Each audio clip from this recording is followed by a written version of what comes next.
Bonjour Dominique Lipatuen, vous êtes responsable marketing et communication de Suzuki. Suzuki qui est venu en force cette année sur l'Intermot 2014 puisque vous présentez pas moins de 6 nouveautés routières.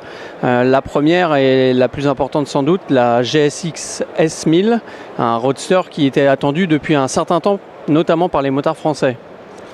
Tout à fait, hein. On a un beau line-up en tout cas pour 2015 avec en modèle principal, en grosse nouveauté chez Suzuki, effectivement la GSX S1000. Donc c'est notre roadster premium, 1000 cm3, donc développé voilà, dans un design très agressif, un Jaguar qui est prêt à bondir, une moto très esthétique, très bien finie en termes de qualité perçue, et tout cela voilà, autour d'un châssis 100% inédit en aluminium et qui renferme voilà, un cœur de GSX R1000 pour donner le maximum de sensations à son pilote.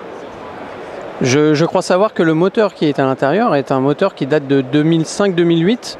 Pourquoi avoir choisi ce millésime ?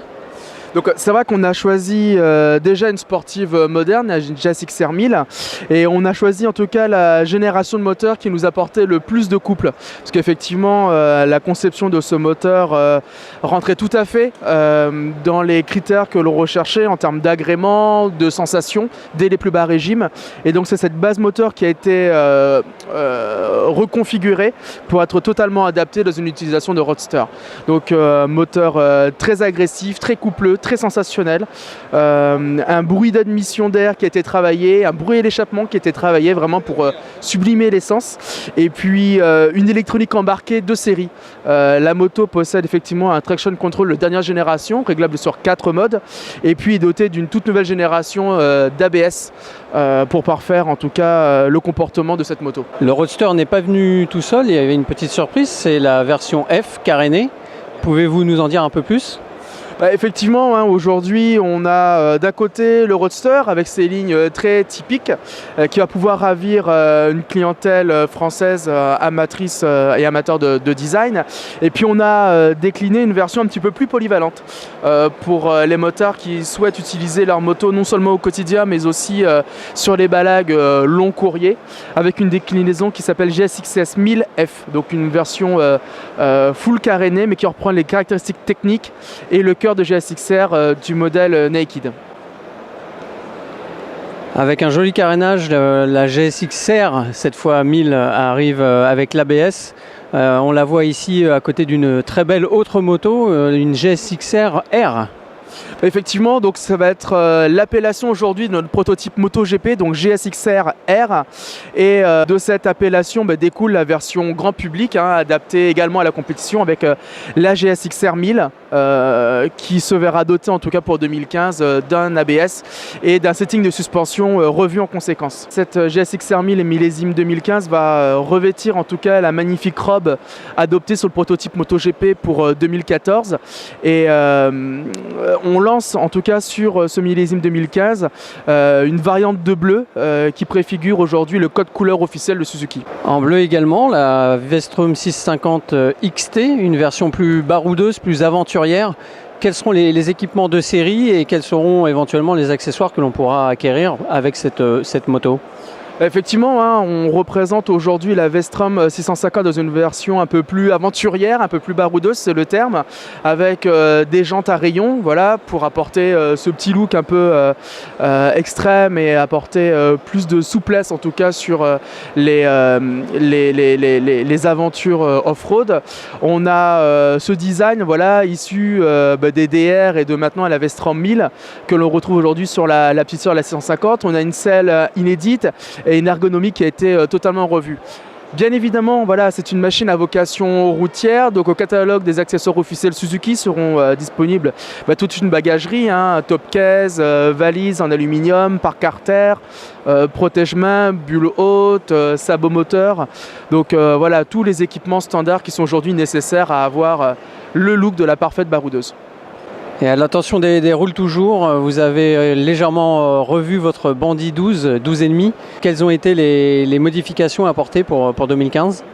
Bon, effectivement, hein, la Bandy 1250 qui reste un pilier, une institution hein, dans la gamme Suzuki, et on a revu pour 2015 voilà, un design un petit peu plus moderne, voilà, avec juste ce qu'il faut en termes de changement esthétique pour lui apporter un petit surplus d'élégance par rapport à ce qui se faisait jusqu'à présent. Voilà.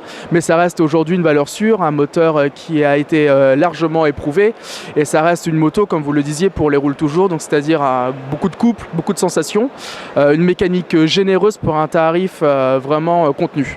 Et le petit dernier de la famille sur route, l'adresse qui fait quel cylindré exactement ?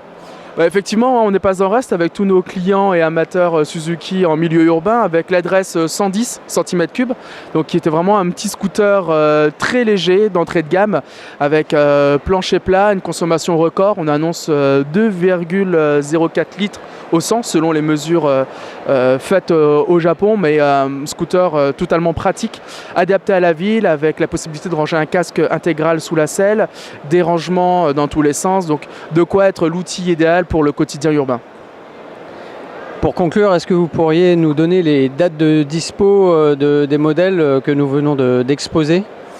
Alors c'est vrai que les premiers modèles à arriver vont être la Vestrom 650 XT qui est prévue pour la fin d'année sur une période à peu près similaire à la GSX-R 1000 ABS.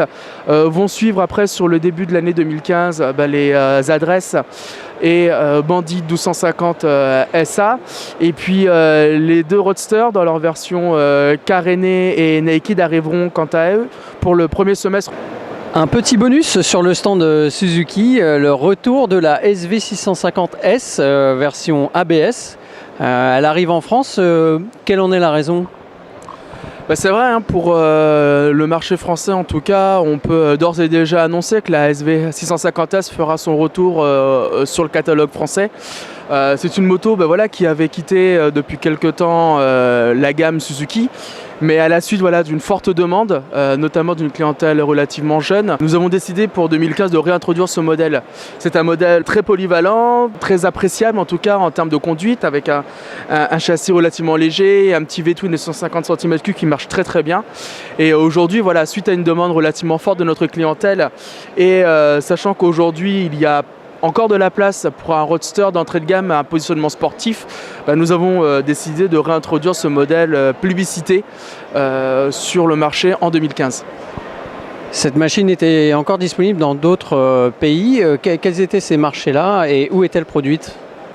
En fait, la SV650S a continué à être produite au Japon, hein, bien après 2010. Et la moto continue à être commercialisée sur les autres marchés, notamment européens. Je pense à l'Angleterre, je pense à l'Allemagne. Donc légitimement, voilà, avec une forte demande de la part de notre clientèle, un segment qui est toujours en croissance et l'existence toujours de ce modèle. Donc voilà, de façon naturelle, il nous semblait judicieux de pouvoir la reproposer au catalogue pour 2015.